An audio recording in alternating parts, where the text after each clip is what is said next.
It was a gray afternoon at the dock today. The forecast was calling for some rain, so we put up the tarp over the companionway.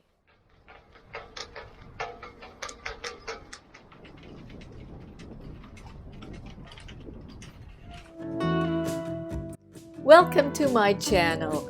I'm Lucilla, and with my partner Paolo, we have been sailing this corner of Lake Ontario on and off for over 20 years as members of boat sharing clubs. We have just bought a Catalina Capri 26, and we can't wait to share with you the joys and tribulations of being first-time boat owners. If you like this video, give it a thumbs up, subscribe to my channel, and be notified of more upcoming videos. We have left the boat a couple of hours ago to do some just errands, and then it rained while we were away, and now we're back. The tarp held up. It's very quiet here in the marina. It's the end of the sailing season, or the end of the boating season here in Ontario. In the next couple of weeks, the marina will be busy with hauling out these boats for winter, including Odyssey. We're just here to spend the night, and hopefully tomorrow we'll have some nice weather. They're forecasting partly sunny, partly cloudy with light to moderate winds, and we'll head out and do a bit of a sail on Lake Ontario. So after the rain shower, the sun is now peeking through the clouds.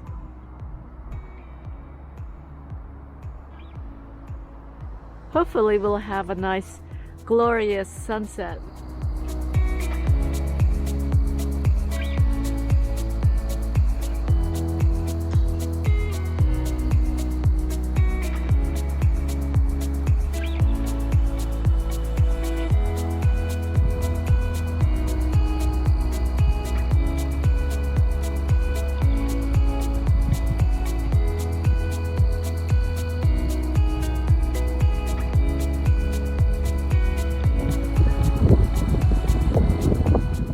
After the rain came a spectacular sunset, which made me think of the old saying, "Red sky at night, sailor's delight."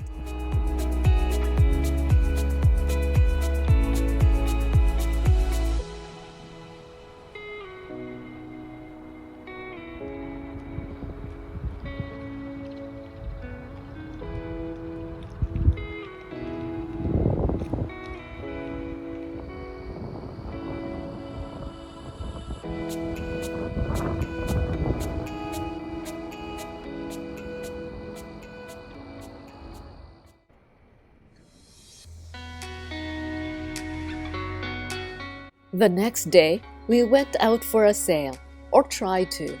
When we got to the channel, we could feel already that the overnight winds from the southwest had turned the seas choppy and rough.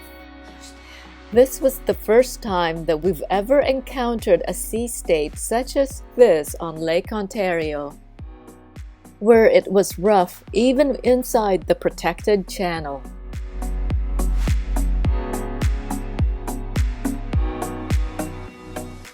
When we exited the channel, we could see a couple of sailboats out there on the lake. That kind of gave us some confidence that the conditions were fine for sailing. But as it turned out, they were heading either to the marina or the yacht club. If these bigger boats couldn't sail in these conditions, what could a little Catalina Capri 26 with a wing keel do? Anyway, we decided to continue to motor a couple of miles offshore to see if the wave action or choppiness would be reduced further out. We weren't giving up yet to get a sail in today. As we got further out, Odyssey's broadsides were rocking back and forth. The idea of going on top of the companionway to undo the sail ties didn't seem safe. Paolo, who usually goes up to the mast to undo the sail ties, can easily lose his balance and slip and get hurt, or worse, fall off the deck into the water. Maybe it would be a wise decision to abort today's sail and head back to port.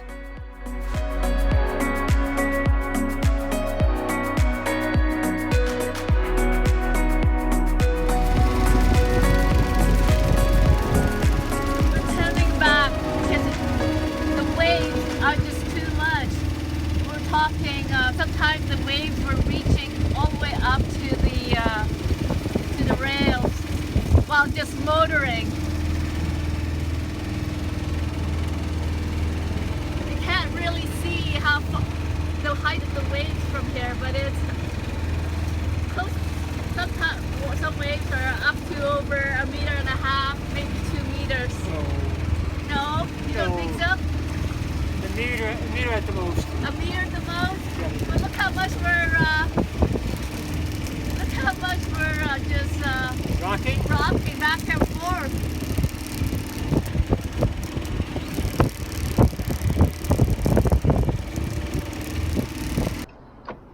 So that was a short sail. It was packed. It wasn't even a sail. We motored out and we motored back in. Yeah. It was too rough for us. It was too rough for a Catalina Capri 26. It was unbelievable the wave action that was coming in, because the wind was coming from the southwest. We didn't expect it to be that strong because the forecast was for 12 knots of wind, and we've been out there with winds that were much stronger than 12 knots. But what happened, I guess, overnight the waves built up, and these are short waves, and so when we got out past the channel mark, the bow of Odyssey was just going up and down, and then when we were abeam of the waves, the Odyssey was just rocking back and forth. So we tried to motor out as far as possible out there, because hopefully we could miss all the wave action. Exactly. I don't know, it just seemed to be there all the time, maybe because of the boat, very beamy, very flat bottom. We were just being heavily affected by it. I don't know. I made an executive decision. The skipper made an executive decision. So, you know what, it's going to be a little bit too rough. But I was concerned. I mean, hoisting the sails is not a problem. I'm pretty sure I think we would have been able to sail fine. My concern was actually having to bring the sails down after. In that kind of a rough motion. Yeah. It'd be very, very difficult to bring down the main sail. I didn't want that sail, it's a furler. We don't know how it's going to react this time, because it seemed to be okay over here on dock. But out there, I don't know if I was going to have problems with, especially with this strong wind. So I aborted. I was concerned with Paolo being going up there and bringing the heads, main sail, tying it down, flaking it and tying it while the boat is going, rocking back and forth like this.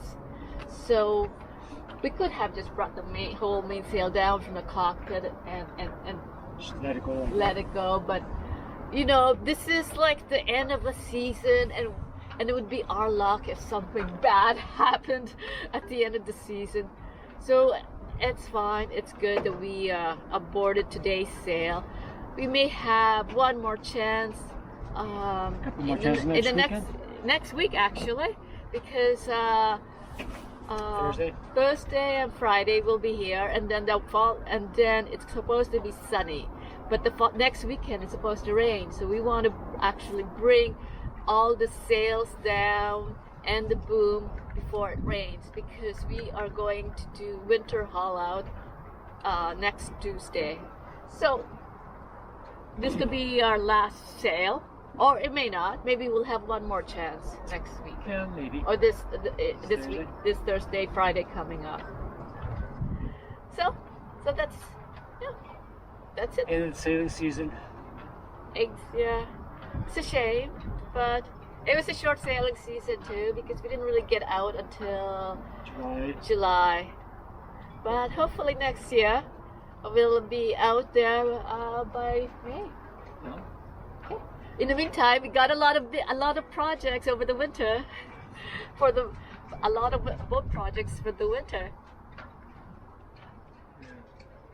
Yeah, she's putting your mirror. Thank you for watching. I appreciate it. Until the next time, fair winds to all.